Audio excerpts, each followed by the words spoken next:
Beijing, September 23, 2025. A congressional delegation from the United States has arrived in China at a delicate moment in global affairs.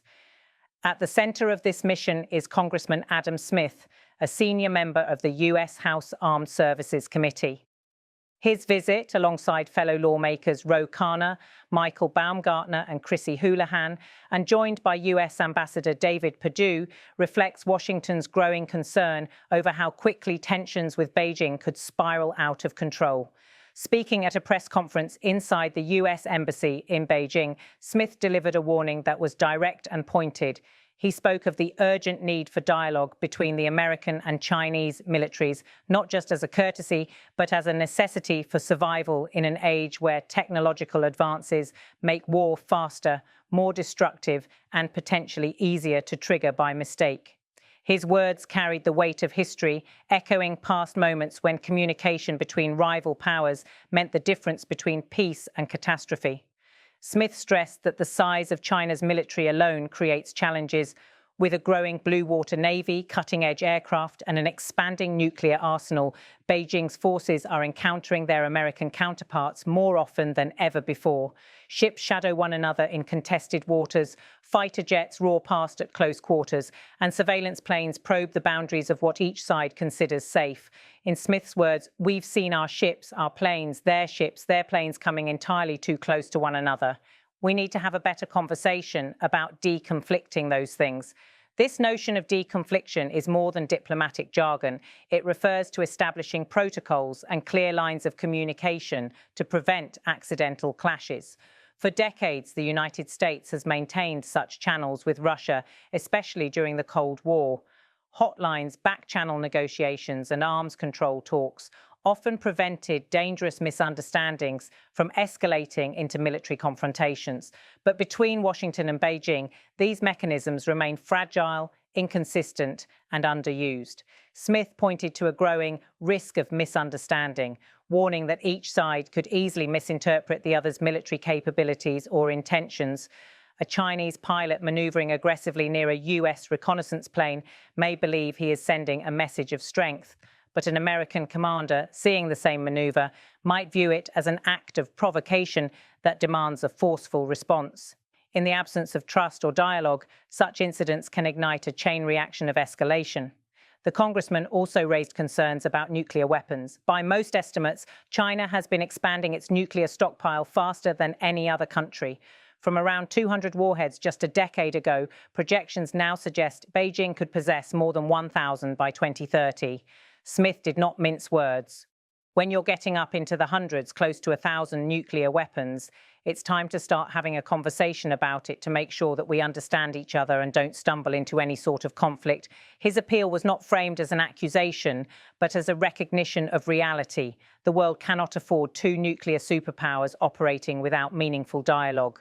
The warning lands at a time when both Washington and Beijing are testing the limits of their power projection. The United States insists it is defending international law and the principle of freedom of navigation, sending warships through the South China Sea and aircraft through the Taiwan Strait. China counters that it is protecting its sovereignty and resisting what it sees as American encirclement. The result is a steady rhythm of military encounters that play out against a backdrop of suspicion and mistrust. To understand the stakes, one must look at the broader strategic picture. The Indo-Pacific region has become the fulcrum of global power politics.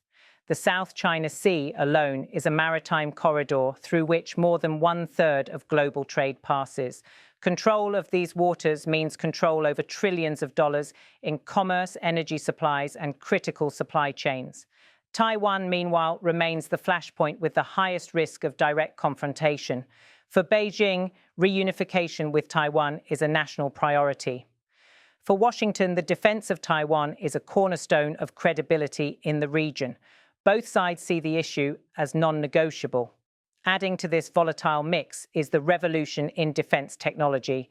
Hypersonic missiles capable of traveling at 5 times the speed of sound reduce decision-making windows to mere minutes. Cyber warfare opens the possibility of disabling communications, satellites, and even civilian infrastructure at the click of a button. Artificial intelligence is being woven into targeting systems, logistics, and surveillance. All of this means that miscalculations, once buffered by time and distance, could now escalate into full-scale conflict before diplomats even have a chance to pick up the phone. Smith's emphasis on communication is therefore not just a political talking point, it is a strategic imperative. Military hotlines between the US and China exist on paper, but in moments of crisis, Beijing has often refused to answer Washington's calls. This lack of reliability undermines the very purpose of such channels. The Pentagon has repeatedly warned that without dependable communication, even minor incidents could spiral into larger confrontations. The comparison to the Cold War is often made, but it is imperfect. During the US-Soviet rivalry, economic ties were minimal and ideological lines were stark. Today, the United States and China are deeply interconnected. China is America's largest trading partner. Supply chains for everything from semiconductors to pharmaceuticals depend on cooperation, even as both countries seek to decouple in critical sectors. Climate change, pandemics, and global financial stability all require some degree of collaboration between Washington and Beijing. This interdependence makes the rivalry both more complicated and, paradoxically, more dangerous. The cost of conflict would be catastrophic, yet the pathways to confrontation remain wide open. Smith's delegation also symbolizes an effort by Congress to reassert itself in foreign policy debates that are often dominated by the executive branch. Lawmakers like Ro Khanna and Chrissy Houlihan represent constituencies back home that are increasingly aware of the global stakes. For them, the trip to Beijing was not just a diplomatic gesture, but an attempt to open lines of dialogue that may, one day, help prevent war. In Beijing, however, Smith's words are likely to be met with skepticism. Chinese officials routinely accuse the United States of hypocrisy, pointing to US military bases encircling China, arms sales to Taiwan, and alliances with regional partners such as Japan, Australia, and the Philippines. From Beijing's perspective, it is Washington that fuels the risk of misunderstanding by projecting power so close to China's shores. Yet even within this atmosphere of suspicion, Smith's appeal for dialogue underscores a truth both sides quietly acknowledge: the alternative to communication is confrontation. Analysts note that the timing of this visit is critical. China has been showcasing its latest military advancements in a series of high-profile exercises.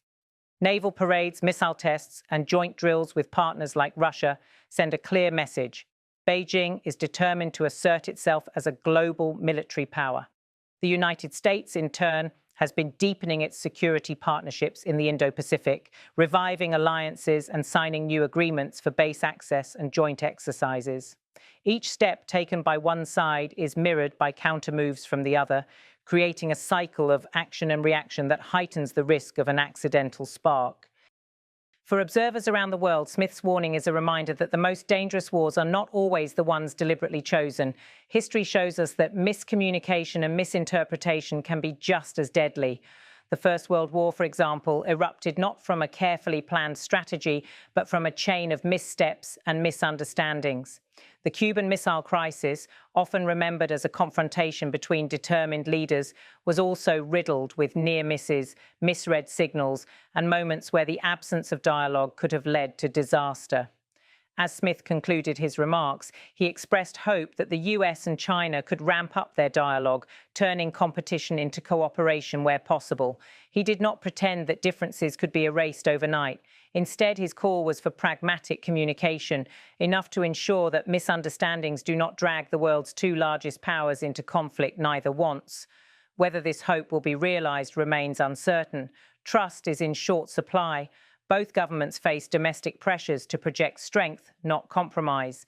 In Washington, lawmakers warn against appearing weak on China. In Beijing, officials insist they will not bend to what they call American intimidation. And yet, beneath this rhetoric lies a shared recognition the stakes are too high for silence. As the delegation left the stage at the US Embassy, the cameras captured a moment that may prove symbolic. A group of American lawmakers, thousands of miles from home, appealing not for dominance or surrender, but for dialogue. The message was subtle but powerful. Conversation is no longer optional. It is the only safeguard against catastrophe. The question that lingers is whether both sides will listen. Will Beijing and Washington find a way to talk before the next close encounter in the Taiwan Strait or the South China Sea? Will they build reliable channels of communication before hypersonic weapons and artificial intelligence take decision-making out of human hands?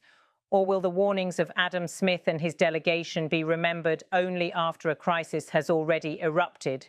In the end, the answer lies not just in military calculations or political speeches, but in the willingness of leaders to recognize a simple truth. Misunderstanding in an age of nuclear weapons and rapid escalation is a luxury the world cannot afford. And until that truth shapes policy, the risk of stumbling into conflict will remain one of the greatest dangers of our time.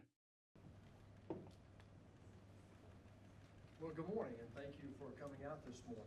My name is Dave. Congressman Smith, I think I read in your remarks and statements, you raised quite a few, but everybody has disagreements. You have to set up mechanisms for being able to talk about. When you talk about this level of communication and opening up these lines of communication. From the House of Representatives Armed Services Committee, he's from the great state of Washington. The White House is saying that it's done deal. In your interactions with the Chinese counterparts, I would not personally characterize how